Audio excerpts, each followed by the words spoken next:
Welcome to the Unfettered Speech Podcast. I'm Patrick Sullivan. And I'm Leonard Goodman.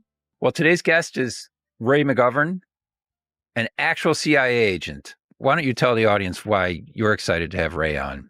You know, Ray is one of the founders of an organization that sort of tells a lot about who he is, veteran intelligence professionals for sanity. You know, today I think we sort of associate the CIA with professional liars. Ray was the other type. He was somebody that believed in the truth and he briefed, I don't know how many presidents, 5 presidents, and prepared the daily briefing. And he was one of the people that believed in getting the most accurate information and presenting it to the executives so that they could institute the best policy, which seems kind of basic, but it's kind of been lost. You know, I think we remember the Iraq War, the famous statement from, was it Tennant, the head of the CIA at that time, that, oh yeah, I can do what you need, President, and I can give you information to show that Iraq is, you know, involved in 9/11 and has a chemical weapons program. It's a slam dunk. You know, that wasn't Ray McGovern. And I think because of his experience inside the CIA, it's hard to ignore what he has to say. And also his generosity really to the public to share it, right? Because I'm sure a lot of people would just throw up their hands, but he's really, you know, he loves his country and he wants to do the right thing by making people aware of what's, you know, how that organization works, and has had a long history since then in exposing some of its secrets and things that it doesn't want to be exposed. Ray, it's an honor to have you today, and welcome to the show.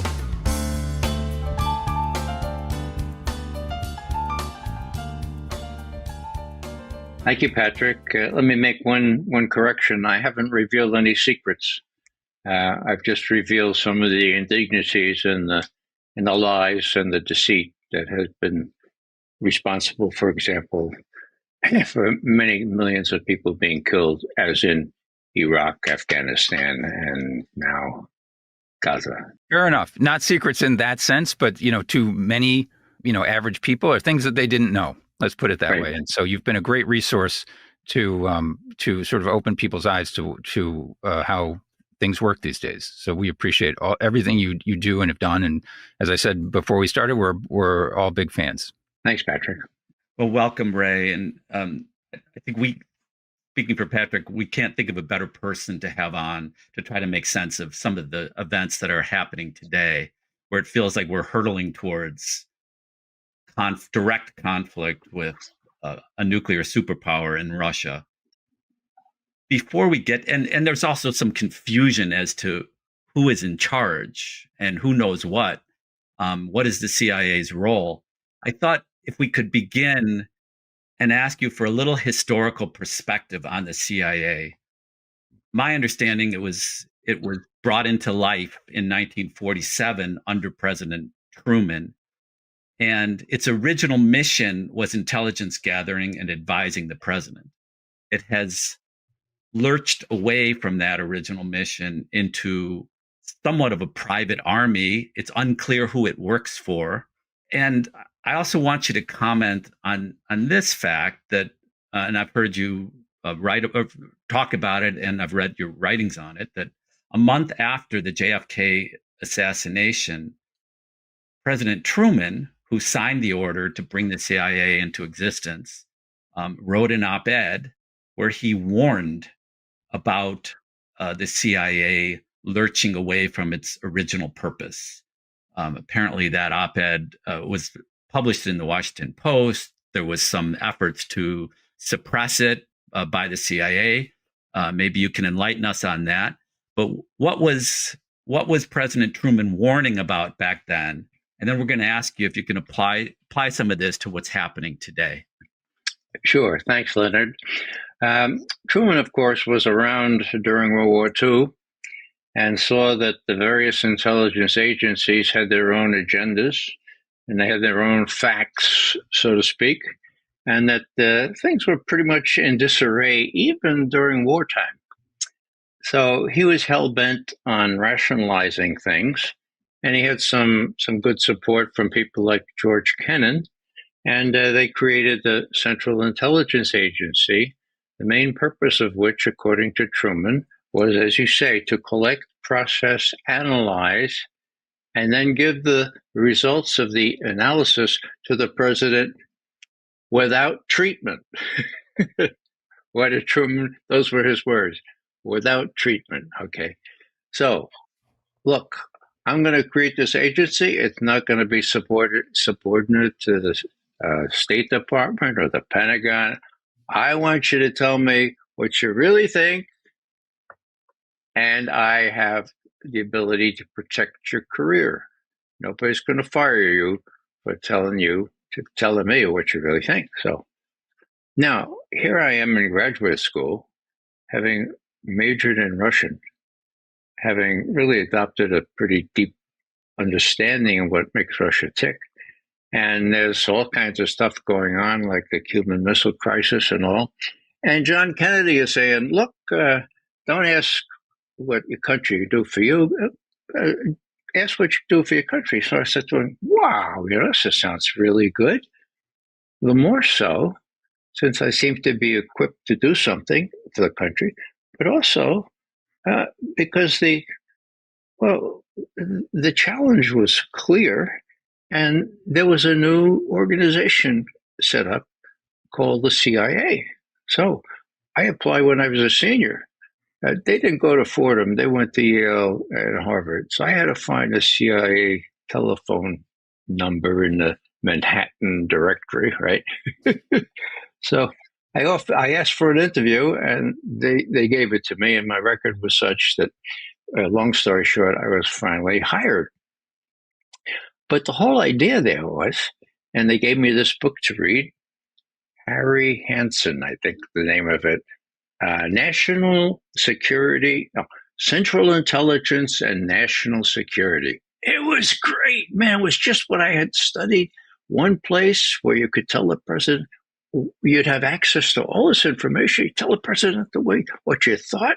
I said, wow. Now, there was a little chapter in this book which said, and if there are communists in places like Iran, well, we know how to take care of that too. Well, I was naive. I didn't know much about Iran. I said, well, okay, I guess that's enough. Well, it turns out that there are two agencies, right? The assessment agency and the operations agency. And to my great regret, I have to say, it was the people that came out of World War II, including George Kennan, who insisted that since the Russians have this capability overthrowing governments, so we have to have that capability, and persuaded Truman to put these two things together where they never should be together, and it's a kind of structural fault from the outset. Suffice it to say, I was able to tell it like it is on Soviet foreign policy. That's how I started. I became chief of the Soviet foreign policy branch in 1970, and it was a very heady experience because on the Soviet Union, people were interested in what was really going on, and we had all kinds of technical experts to give us what was then satellite photography and so forth and intercepts. My colleagues, I learned later, working on Latin America or the Middle East or the Southeast, they weren't so lucky. They had supervisors who imposed certain restrictions on what analysis gave up. Anyway, it was good duty until Reagan was elected, and he brought in this guy, Bill Casey. Ironically, Bill Casey also went to Fordham. But he's no hero of mine. I used to brief him every morning. Well, every other morning when I came back from downtown, because he would want to know what I told the people that I was giving the briefing for the President's Daily Brief to, which were the Secretary of State, Secretary of Defense, and three other people, okay, and the Vice President. Anyhow, Bill Casey thought that the Russians were just as bad as the Nazis. He was a real spy master during World War II, and he was going to do the same to the Russians. He was surprised when he came in. My God, my analysts, they depend on 80% of their information from open sources on Russia. They don't have any spies, for God's sake. Oh, information from spies is what you need. That's not what you need.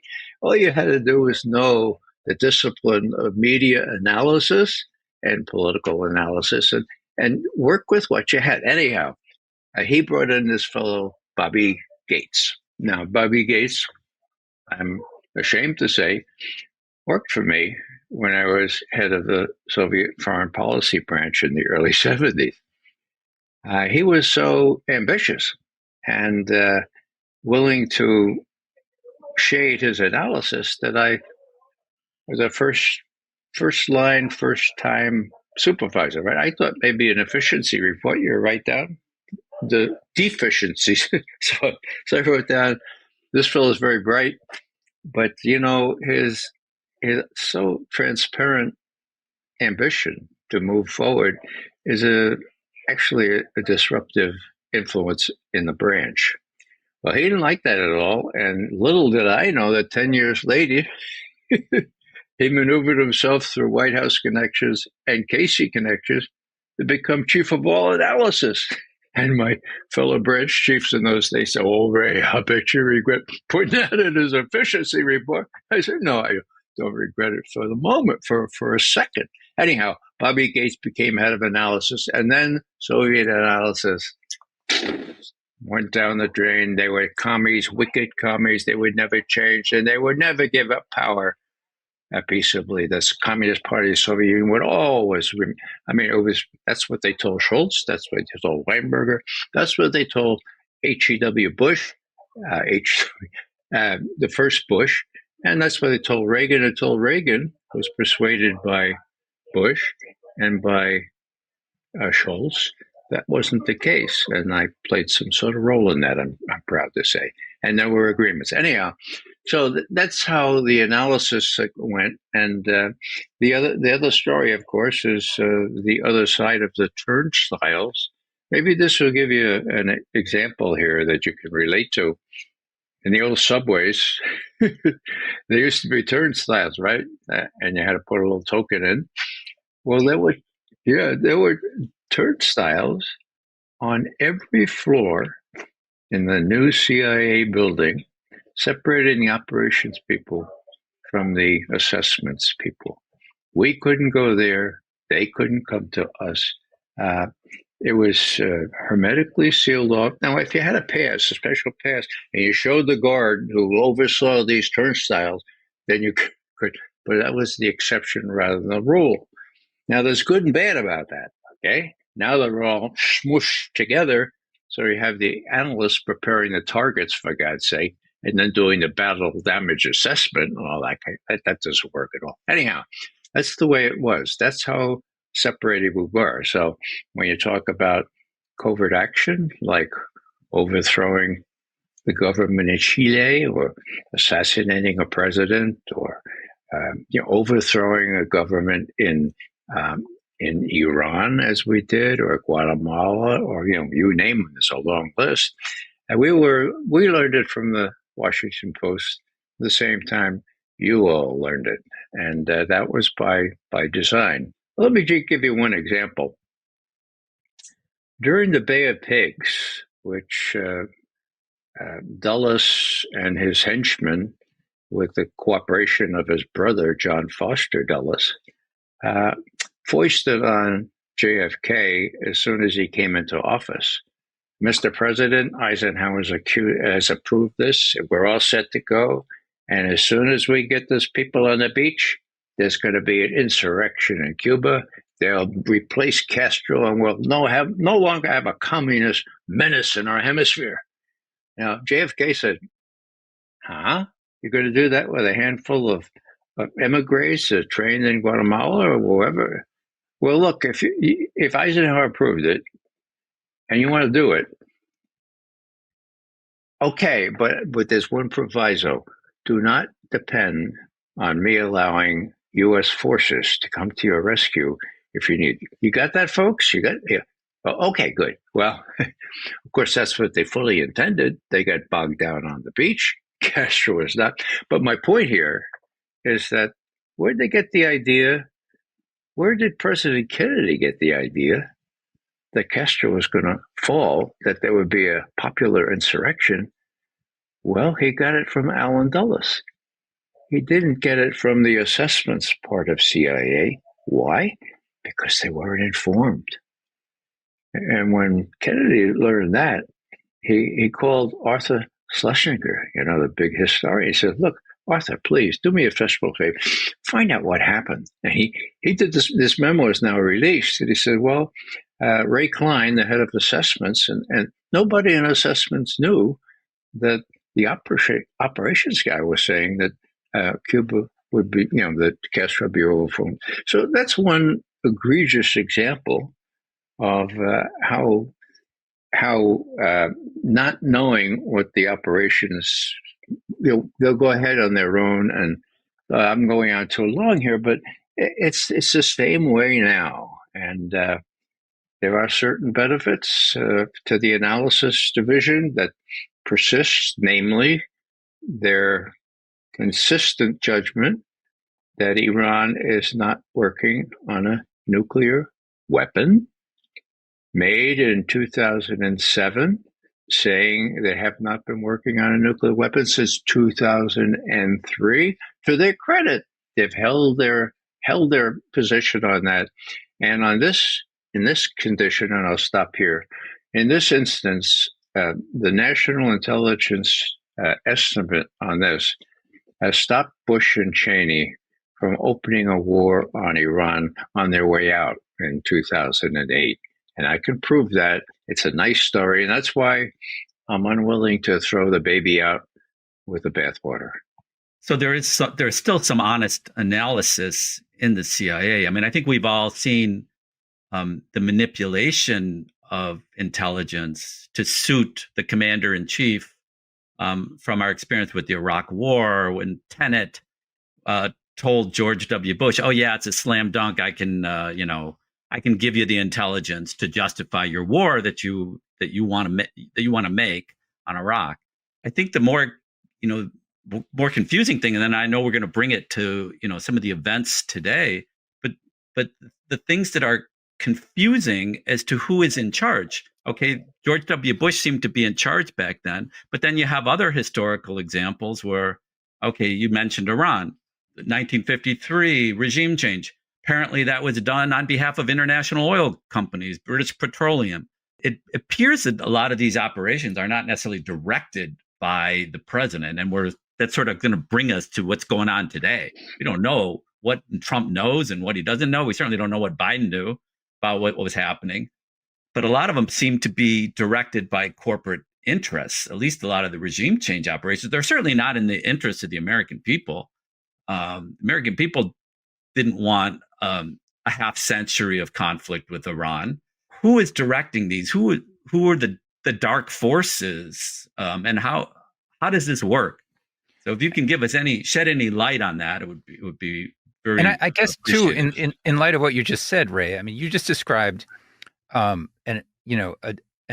division that actually has integrity and that has prevented things from happening by sticking to their guns about what they believed. And maybe there was an aberration in the Iraq War. Surely there was, but for the most part, that division of the CIA seems to have some sort of internal integrity around it. That's at least what I understood you just described. Yeah. Yet there's this operations division that's off. How do they connect with each other? Is there a connection at all, or are they?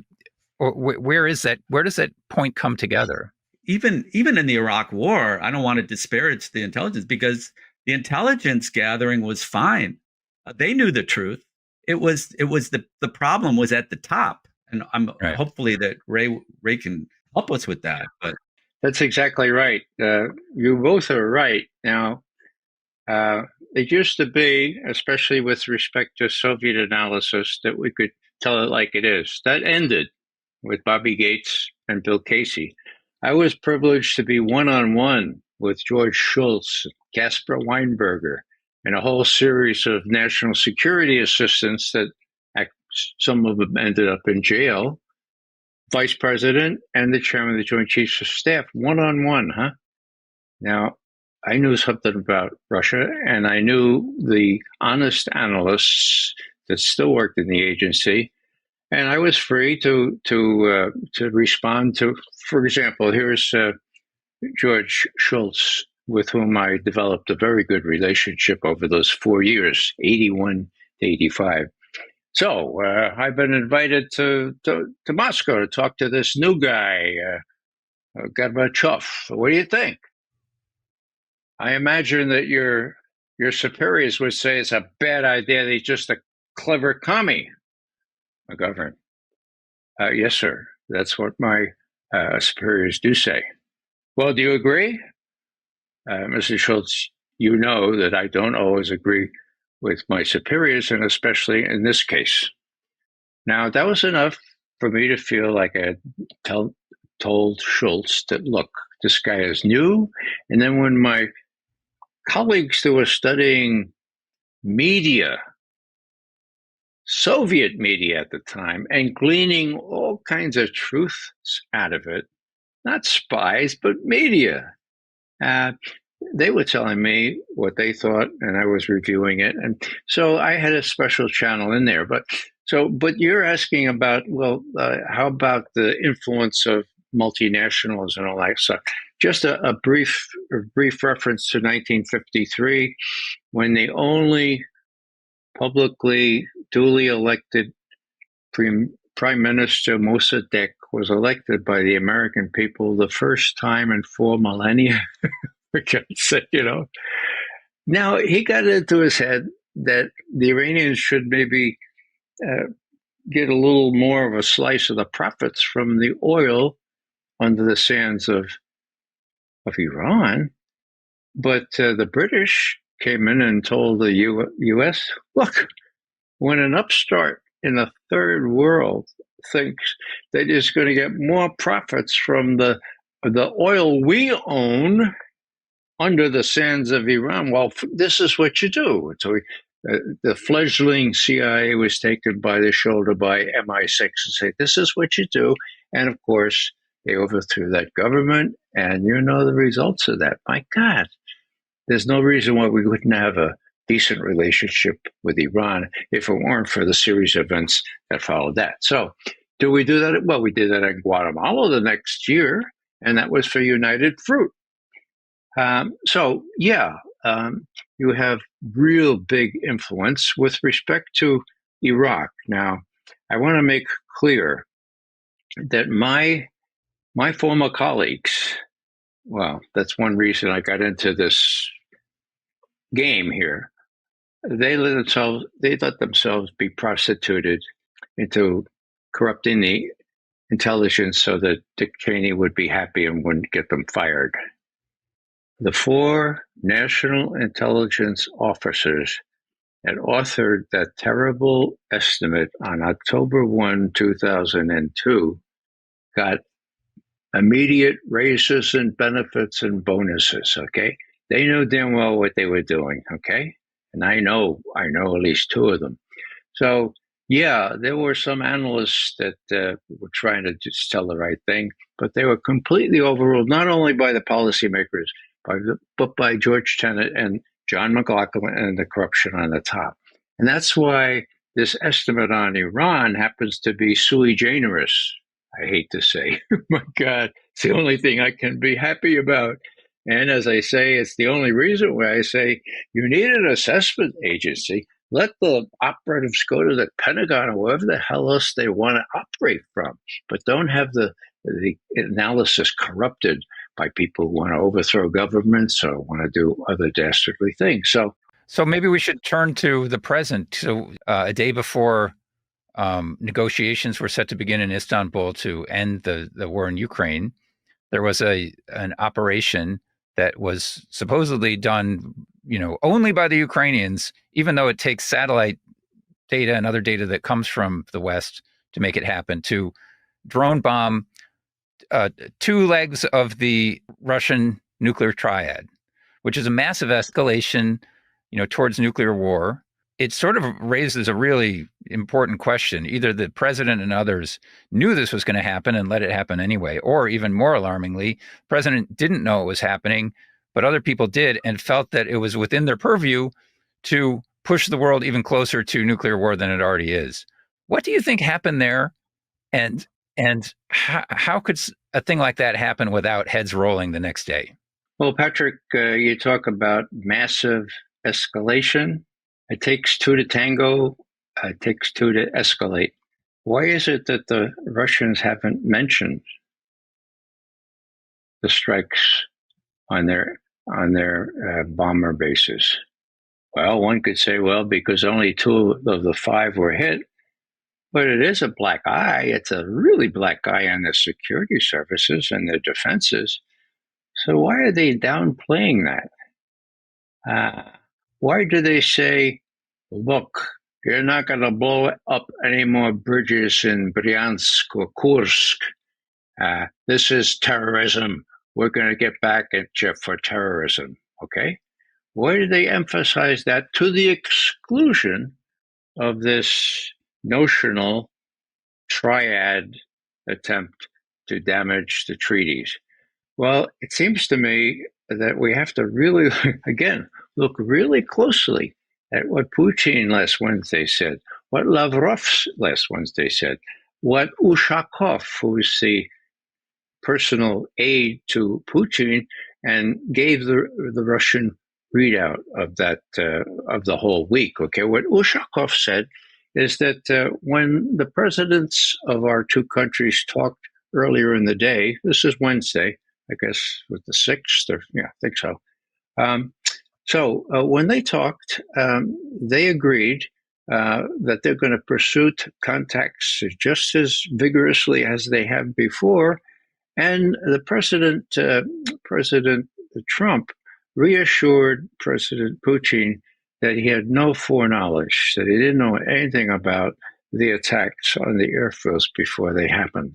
Okay, he said that again in his conversation with Putin. Well, did Trump know? Doesn't matter.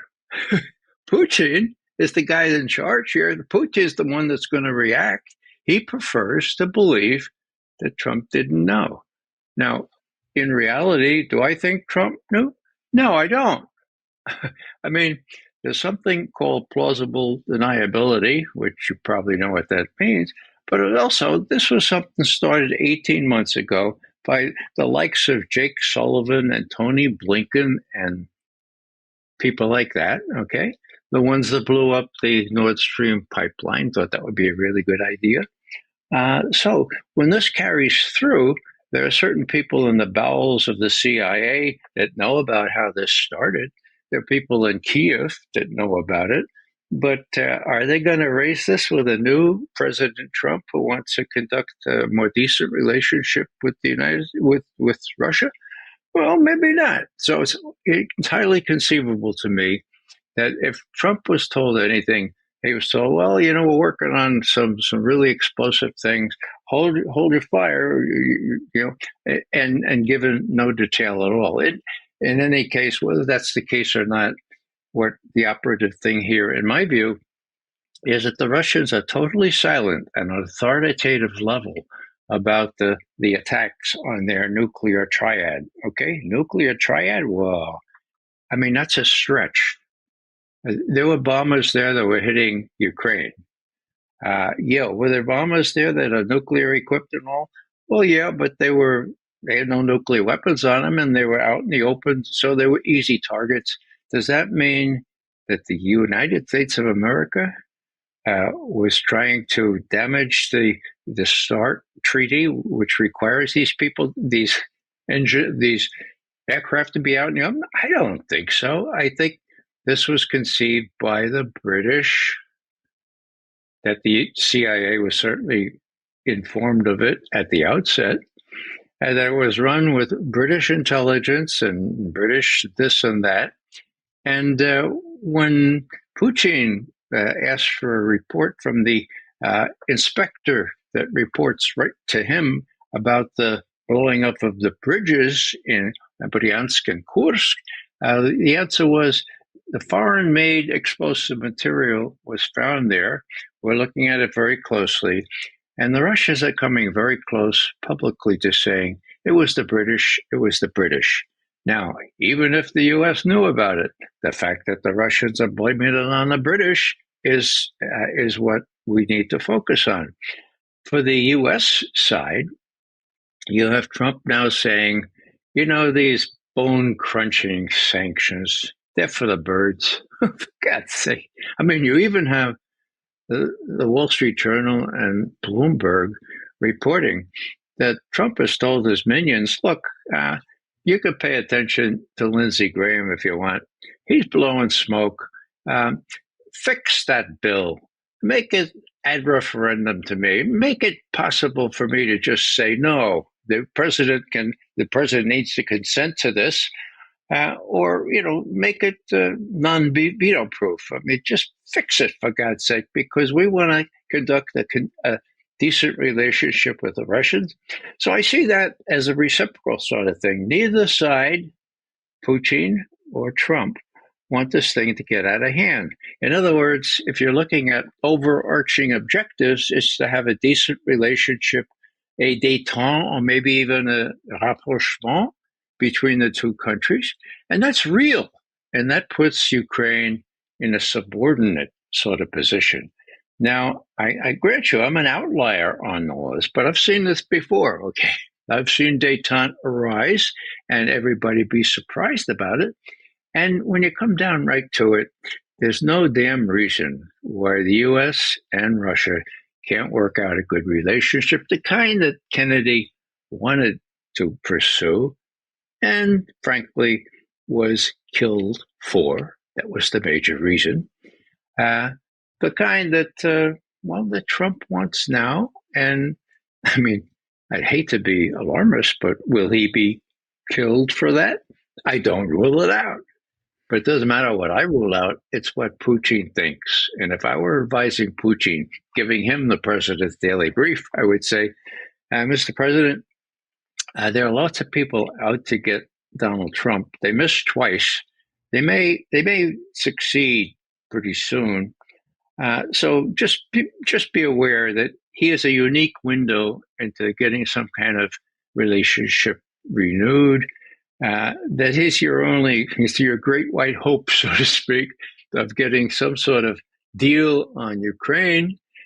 So, this is an incentive, Mr. President Putin, for you to move more quickly and show some flexibility on Ukraine, which, in the final analysis, I pretty much, to exclusion of most of my colleagues, think that is quite possible, because Putin doesn't want to have to take over all of Ukraine, for God's sake. That would be another Vietnam for him. So right. That's how I come out on all this. Now, I'd be happy to respond to specifics or give you further evidence. If I were an executive and it were my desire that I wanted to initiate a policy of détente with an enemy, and the next day I find that my underlings have bombed the nuclear fleet of that enemy without my permission, I would be beyond furious. I would say, what's wrong with this organization where the things that I want done are being purposely undermined? Who's doing the undermining and why? And, that's got to stop if I'm going to be a strong executive, right? So it seems to me that there's a real disconnect in the way that we're operating as a country when things like that happen. If I secretly said I wanted to do it and I'm going to deny it anyway, different story. But if I honestly didn't know, I wouldn't let that situation go on too long, right? I mean, it seems that maybe someone's trying to push Trump into a war that he doesn't want. And again, that gets to our question about who's in charge at the CIA. How, where is the check or the balance when some of these things happen, or is there one? There's very little checks and balance. No one is ever held accountable or held responsible. So that's kind of the rogue element there. Now, this current CIA director should be called to the carpet by Trump and told, look, why didn't you look into this thing? Why didn't you, when you came into office, why didn't you find out about all this stuff? And he'll say, well, I tried my best, and this stuff is really down in the bowels of the agency, and they weren't going to tell me about this. And so, sorry. Now, Trump is really good about firing people. In my view, he should say, you're fired. Okay. Tulsi Gabbard, did she know? Well, she's less responsible because CIA covert operations are not vetted with the Director of National Intelligence, even though the legislation says that she or whoever is the incumbent should have the role of advising on covert action and critiquing covert action. But that's disregarded in practice. So, yeah, Trump has a deep state, just like he did during his first term. And to the degree he can harness these people, using people like Tulsi Gabbard or others, well, that will be good because they don't want any détente. I mean, and also the military-industrial complex comes in here. I mean, if you have détente, man, that's really bad for arms making and arms selling, for God's sake. And they're all kind of intertwined there. Eisenhower was right. The military-industrial complex, he saw it firsthand, and he was a general, for God's sake. And, one thing about that was that, what Eisenhower said was, look, the aggrandizement of power by the military-industrial complex really is the biggest problem and threat to our democracy. The only antidote to that is a well-informed citizenry. And that's what we ain't got here in this country. And it's even worse in countries like Germany, Britain. So, when I spelled out a little, I have an acronym that I invented. It's pretty current now, used by other people, for the broadening of the military-industrial complex since Eisenhower. And I call it the Mickey Mat. Okay? Remind sort of like Mickey Mouse, so you can remember. The military-industrial congressional media academia think tank complex.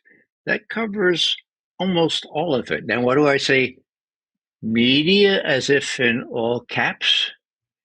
Because media is the cornerstone. You can't do this stuff without the media. And who controls the media? The rest of the Mickey Mouse, for God's sake. I mean, right. These media companies, they're parts of these conglomerates that make their money on arms sales. And so what's the news department going to, what do they contribute to the bottom line? Maybe 5%, So you have to put that into that perspective. But things have gotten out of hand. I think the kind of media that we're doing here, the alternate media, is making inroads now. I noticed that Judge Napolitano's show that I'm on twice a week, that he's got 600,000 people now signed up, actually paying. So we're making a dent, but we have a long way to go. And Trump is, between a rock and a hard place. He wants to do this. Now, why does Trump want to have good relations with Russia? Beats the hell out of me, but maybe it's the sensible thing to do. I mean, it can always be that Trump wants to do something sensible, right? But there's this thing called the Trump derangement syndrome. And if Trump wants to do something, it is by definition crazy, right. Dangerous and all that stuff. And that's due to 6 or 7 straight years of Russiagate. Right. And that, of course, was the media and everybody else to profiteers on wars. Well, of course, the first time Trump was impeached, it was because he tried to stop or delay a shipment of arms to Ukraine. So, I come from I have close associations here in Chicago with war profiteers, and I think what you're saying, detente. We haven't seen any major treaties come forward in a long time. Detente, diplomacy is all bad for the war business.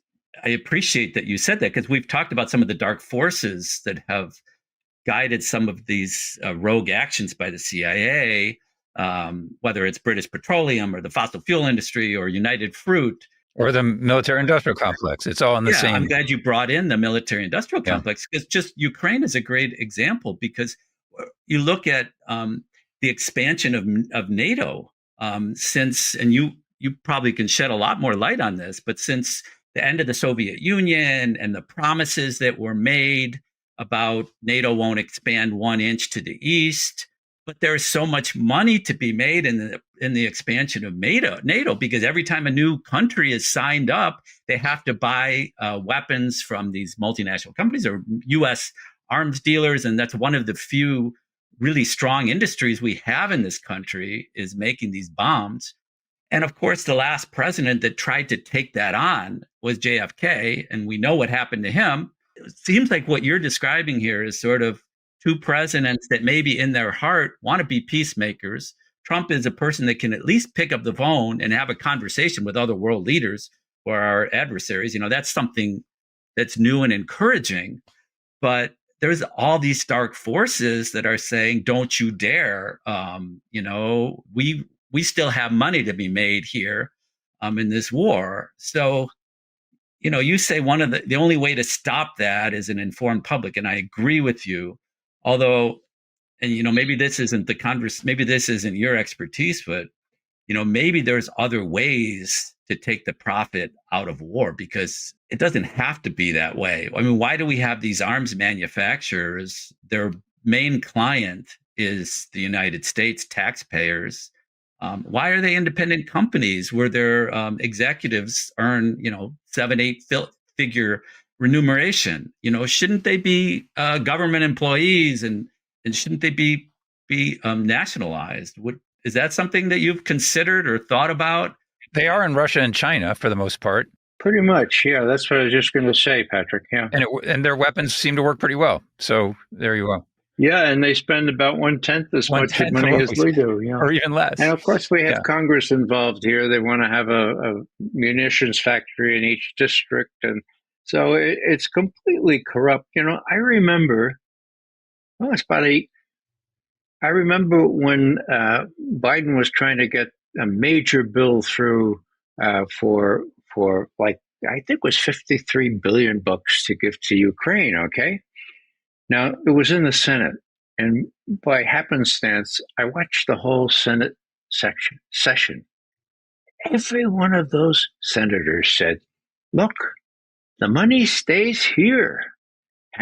We're helping Ukraine, but the money is going to be made here, and it's going to be good for us. It's going to be good for your district because you have, it was so crass. There was only one senator of all of them that didn't do that. That was Chris Von Holland from Maryland.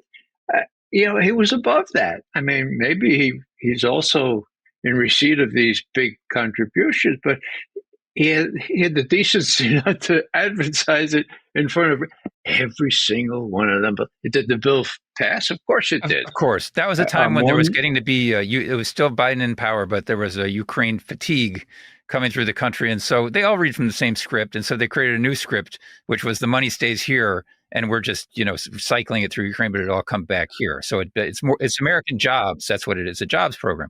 So I think we should ask Ray before it's, we're not quite running out of time, but we mentioned Kennedy a couple of times. And you, I think, were a fan of as you said, were a fan of President Kennedy when you first joined the CIA. But you have some personal experience there. What is your take on that? I mean, it just seems like such an odd series of events where a shooter gets shot by a mobster and then the mobster dies of cancer. And it just seems awfully strange. And the things we're expected to believe seem quite implausible. What's your take on what happened there? Well, I would refer you to JFK and the Unspeakable by James Douglas. About 15 years old now. But he took advantage. He's an incredible researcher. He wrote this on a period of 7 years. He took advantage of all the prior research and all. And what he says is, in effect, that JFK was regarded as very dangerous because he was reaching out to those evil commies, trying to create a decent relationship with. Oh, that sounds familiar, doesn't it? And not only that, but he was pulling out troops from South Vietnam, for God's sake. 2 executive orders, 1,000 before the end of 63. The bulk of the rest of them by the end of 60. He was going to give Southeast Asia to the communists, for God's sake. So he had the military, he had the CIA that have their own grudges against Kennedy, and they got him. And this is very clear about how they got him and why they got him. What I have is one very elusive evidence that doesn't really prove anything. I came into the agency in April 1963. So I was just there a month or so before John Kennedy made that major speech saying, look, we all breathe the same air. We can get along. We'll have a test ban treaty. And I want to reach out to the Russians and not let happen what almost happened 8 months ago with the Cuban Missile Crisis, okay? And I was, this is the president that I came down to serve. This is going to be great. Well, of course, that was May. In November, he was assassinated. So what about the interim? Well, I was in this junior officer trainee program, JOTP, big deal. Most of the guys were not from Fordham. No, they were from Harvard, from Yale, from the University of Chicago, a couple of them. But we were given preferential treatment, and we were talked to by all manner of very high officials, not only on the analysis side, but most often on the operations side. And I remember a briefing we were given, must have been September, October 1963, where a very senior operations officer ranted and raved about John Kennedy being soft on communism and depriving us from beating Castro in Cuba. And he was red in the face, and he carried on for an hour. And I remember going out, and we couldn't take notes in those days because I can't remember his name, okay? But I went out there and I said, my God, if this is a senior official, I mean, if he had a chance, he'd kill Kennedy. That was October, September, maybe. Can't remember the date. They didn't let us keep our notes, okay? So I still remain sort of naive for many years after that, not being willing to entertain the thought that the people on the other side of those turnstiles may have done my president in, okay? But now I'm convinced that's the case. What's the second thing that I can adduce here? Something not many people know, but I worked for a fellow named Fred Janney when I first came into the agency, 63 to 65. He was chief of the Sino-Soviet area, as though the Sinos and the Soviets were together and would always be together. And anyhow, his son has written a book, which I would advertise here, Mary's Mosaic, and his son is named Peter Janney, and he consulted with me in writing this book. Did you know my dad, Fred? I said, of course I did. I worked for him. He said, well, here's the story. The story is that Fred was very involved in the cover-up of the murder of this Mary Meyer. Mary Meyer was a paramour of JFK. She kept a diary.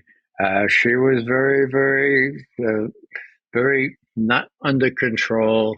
And the Angletons and the Fred Janneys and others of the CIA wanted to make damn sure that they got a hold of that diary because they were afraid that it would implicate them as the primary beneficiaries of this assassination, the people with the methods, the people with the opportunity, and the people with the motive, okay? So what did they do?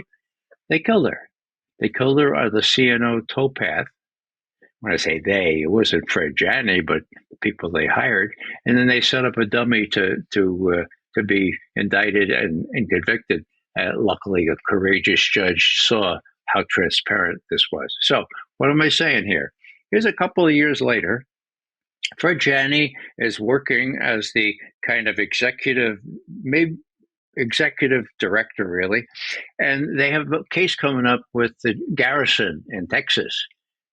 And there's this one fellow who, Clay Shaw, I looked it up to refresh my memory, and he was convicted. He was charged with conspiring to assassinate President Kennedy with the help of Lee Harvey Oswald. Okay, now what Janney's memo shows is how the U.S. was deeply involved in fixing things in Texas so that Shaw Clay could easily get off on this. You'll relate to this very well, Leonard, with your experience dealing with these kinds of guys. So if we could show that memo, maybe I could take you through it. Now, it was Peter Janney that made this available. And this is the Garrison Group meeting. Whoa, what's the Garrison Group? This is 1967. Okay. This is a group headed by the undersigned, Fred Janney. And they're saying, look, the director has asked us to consider the implications of the trial in New Orleans during and after the trial of Clay Shaw. So we're looking into all that. Okay.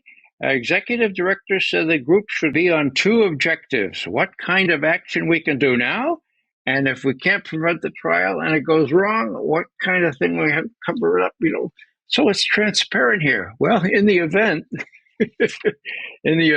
as Leonard will well know, national security or intelligence was invoked, and this poor judge instructed the jury, and the jury took less than 1 hour to find Shaw not guilty. So, can you remind us who Clay Shaw was?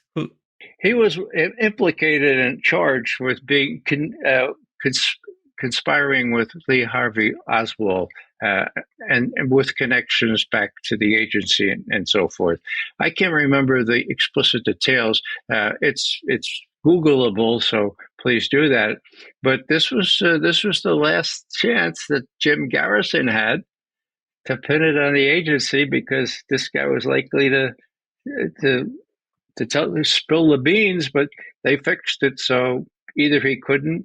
I don't know exactly how the trial went, but this is Janney and this working group, the Garrison Group meeting number 1, even after the first acquittal, working to make sure this didn't happen again and make sure they're in contact with all the right judicial authorities. So here, when I saw Fred Janney's signature on this, I said, oh, damn, he wasn't much of a guy.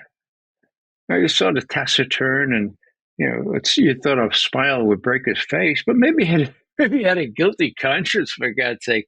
Anyhow, that's reading into it. All I know is that I worked for him. He was a high-level agency employee, and he was very much involved in the cover-up. And if you read Peter Janney's thing, you'll see that there were very strange phone calls going on during the JFK assassination and immediately thereafter that Peter was witness to. And it's his view, of course, that as James Douglas with 2 S's, by the way, concludes that it was the agency, the military, and parts of the FBI and the Secret Service, for God's sake, because they were all against the commies. And here was JFK giving the game away. So put that memo up again, Matt. So I love the language, this elliptical language that they use in paragraph 4. So they say the executive director of the group should level on 2 objectives. A, what kind of action, if any, is available to the agency? It's sort of open-ended. And then B, what action should be taken inside the agency to reassure the director that we have the problem in focus? It doesn't say anything more specific than that, but I'm sure everybody who's reading this memo knows exactly what they're talking about here. That's exactly right. Now, the director, of course, was Richard Helms. He was knowledgeable about all this. It was James Angleton and Helms were like twins. The possibility of action should be examined from the timing of what could be done before the trial or during or after the trial.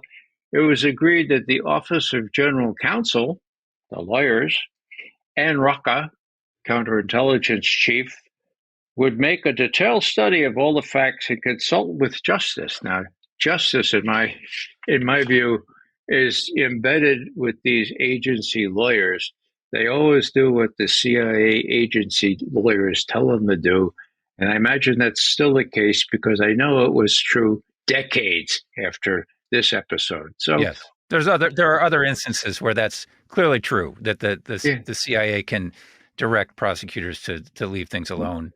when do you want terrorists? I mean, do you want terrorists to do something bad because we did something right judicially? No, we can't accept that opprobrium. So your two bits of evidence are that memo, and then the murder of this potential witness with a diary. Those two things, they're not related. Those two items.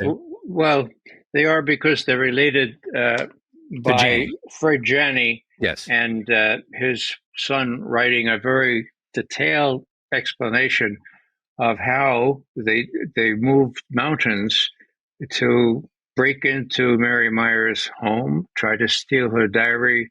It looks like James Angleton succeeded in doing that. They had cooperation from the head of the Washington Post at the time, for God's sake. They're all in this anti-communist thing together, right?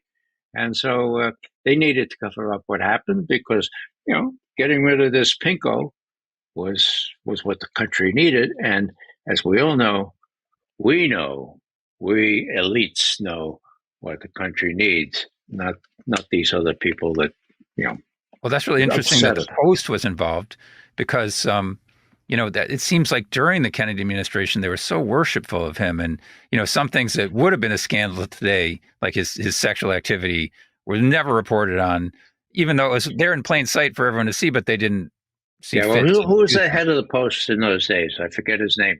Oh, the owner might be different than the editors. Clearly, were very fond of Kennedy, but maybe not the owners. So you need to read the book. I recommended it. It reads like a detective story, and most of it is true. I think that he played up the romantic angle a little bit too much, but most people agree, including the real good analysts, that Peter Janney not only did a pretty gutsy thing, but he's accurate in most major respects. Amazing. Well, Ray, we really appreciate your time today. We feel like we just scratched the surface. We'd have so much more to talk about if we had more time, and maybe we need to get you back. Yeah, I would love to talk to you about some other deep, dark mysteries. One I'm obsessed with is the Epstein case. I wrote a bunch of columns about that back before I got fired, and the evidence that he was linked to intelligence. But maybe we can have you back to talk about that if you're willing. Well, briefly, if he was run by Mossad, which seems to be the case, ipso facto, people in the agency knew about it. And I'm not surprised. Did you say you were removed from a position because of that, Leonard? No, not because of that. But I was a columnist for a while. I was fired after writing a column about questioning whether children, including my 6-year-old daughter, needs the vax, the COVID vax manufactured by Pfizer. So that was what caused my firing. But I did write column. So I'm just sort of an amateur expert on Epstein, or at least he's very interested in it. So that's something I would love to talk to you about if you're willing to come back. Well, it's something that was on the other side of the turnstiles. So I can tell you what I know from the sources you have, but I'm afraid I wouldn't be a very lucrative target on that one. We also didn't get a chance to talk about the Gaza flotilla and some of these other things that I know. Very briefly, they were boarded last night. Actually, they plucked them out of their sailboat onto an Israeli naval ship. Early this morning, they were on their way to Ashdod, which is the Israeli port there, where they have a prison as well. They'll be put in prison for a few days and then put on planes to go back to the countries that their passport shows. At least that's what past practice indicates. But, the Israeli explanation for this, here it is. If we let this one flotilla in with this medicine and food for the Gazans, there'll be other flotillas. Yeah, for sure as you can be. There'll be other flotillas, and lots of other people want to get in to bring food to these people. So, hello, forced starvation? Well, I am Irish, and I'm lucky that 2 of my great-grandfathers survived forced starvation. On that happy note. Right. Well, we'll have you back to talk about that then, Ray, because we'd love to have you again. Yes. Thanks a lot. Thanks again. Thank you, Ray.